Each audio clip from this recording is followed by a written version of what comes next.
Halo, assalamualaikum warahmatullahi wabarakatuh. Balik lagi nih di KP Channel seputar fintech dan pinjaman online. Nah, teman-teman, di video kali ini gue akan ngebahas lagi ya. Ada salah satu pengalaman ya dari nasabah yang gagal bayar di aplikasi S-Pinjam ya, terbaru 2023 ya. Yang katanya dia disamperin debt collector dengan total tagihan cuma 250.000 saja, teman-teman ya. Untuk penjelasannya simak video berikut ini. Pengalaman gagal bayar Shopee Pinjam 2023 ya. Apakah ada di antara kalian semua pengguna yang pernah mendapatkan surat somasi dari aplikasi Shopee Pinjam dan SPayLater ya? Baik sekali tentunya resiko yang harus kalian hadapi ya untuk gagal bayar di aplikasi S-Pinjam ini, teman-teman. Nah, di sini ada salah satu cerita ya dari pengguna Shopee ya, di mana dia gagal bayar di aplikasi S-Pinjam. Ya, kemudian dia didatangi oleh DC Shopee. Nah, jadi ceritanya seperti ini, teman-teman. Pada saat itu dia mendadak ada keperluan penting dan dia tidak memiliki uang. Kemudian dia mencoba untuk meminjam uang ke aplikasi Shopee sebesar 500.000. Setelah itu dia hanya bisa membayar pinjamannya sebesar 250.000 saja. Jadi 250.000 lagi dia tidak bisa membayar, teman-teman. Artinya utangnya cuma 250.000 di aplikasi S-Pinjam.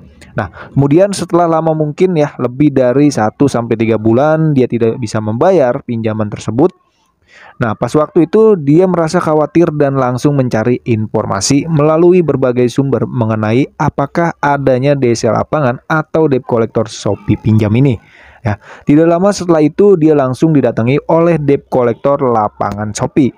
Dikiranya siapa, ternyata mereka bermaksud untuk menagih sisa pinjaman yang saya masih belum bayar.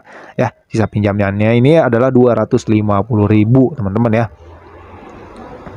Nah, akhirnya saya pun berbicara dengan baik ya, dengan berkata, "Maaf Pak, ya, ada keperluan apa ya? Mohon maaf minta waktunya sebentar. Apakah benar ini dengan Bapak ini ya?" "Iya benar," katanya kan. "Kami dari pihak debt collector lapangan Shopee ingin menagih sisa pinjaman uang yang masih belum Bapak bayar hingga saat ini." Katanya seperti itu, teman-teman. Nah, kemudian nasabah ini menjawab ya, "Oh iya, untuk saat ini mohon maaf dengan sebesar-besarnya Pak, karena saya masih belum memiliki uang atau belum ada dananya." Ya, akhirnya debt collector lapangan itu pun segera pergi dan mengucapkan terima kasih dan akan kembali lagi selang beberapa minggu. Nah, itu adalah cerita ya dari nasabah yang gagal bayar di aplikasi S-Pinjam di media konsumen, teman-teman ya. Nah, kalau menurut pandangan gua ya, ini ya, yang gua nilai ya, atau yang gua rangkum dari cerita dia, itu gua katakan sekali lagi itu cuma cerita karangan, teman-teman. Kenapa gua katakan cerita karangan ya? Karena yang kita tahu sendiri bahwa banyak banget kan ya yang gagal bayar di aplikasi S-Pinjam, di SPayLater, itu yang puluhan juta tidak disamperin DC lapangan ya. Bahkan untuk telat bayar 1 tahun atau 2 tahun itu aman-aman aja. Tetapi kenapa dia bercerita untuk tagihan 250.000 ya? Anggap aja ini bansos lah gitu ya. Tapi dia didatengin DC lapangan Shopee ya. Ini kan tidak logis ya, tidak masuk akal gitu, teman-teman ya. Dan harus ada ya dipertanyakan gitu ya. Kenapa bisa didatengin gitu ya? Sedangkan yang puluhan juta itu aman-aman aja ya. Itu, teman-teman. Ya, jadi kita ambil sisi positifnya saja ya. Kita harus berhati-hati lagi, kita harus waspada lagi. Kalau memang beneran ada gitu ya DC lapangan, S-Pinjam atau SPayLater ya, kita harus hadapi aja gitu ya. Jawab jujur aja kalau memang belum ada uang gitu ya. Nah, untuk cerita ini ya, gue juga nggak tahu ini benar atau tidak ya, kebenarannya gue tidak tahu ya. Apa mungkin yang nulis ini itu DC lapangannya sendiri ya, DC lapangan dari Shopee sendiri. Jadi buat nakut-nakutin nasabah. Itu kan bisa jadi seperti itu, teman-teman ya. Jadi gue nggak mau berpikir negatif ya. Kita ambil sisi positifnya aja. Mungkin ya kita harus lebih berhati-hati lagi. Kita harus lebih berwaspada lagi, teman-teman. Karena nggak logis aja gitu ya. Tagihan 250.000 didatengin DC lapangan gitu ya. Ya, kalian kan tahu sendiri ya, yang galbay puluhan juta ya, yang ratusan bahkan ya tidak disamperin di DC lapangan gitu ya. Itu, teman-teman ya. Dan setahu gue juga ya bahwa DC lapangan Shopee itu ya cuma ada di area Jakarta. Jakarta juga random, Jakarta juga masih sedikit ya DC lapangannya ya.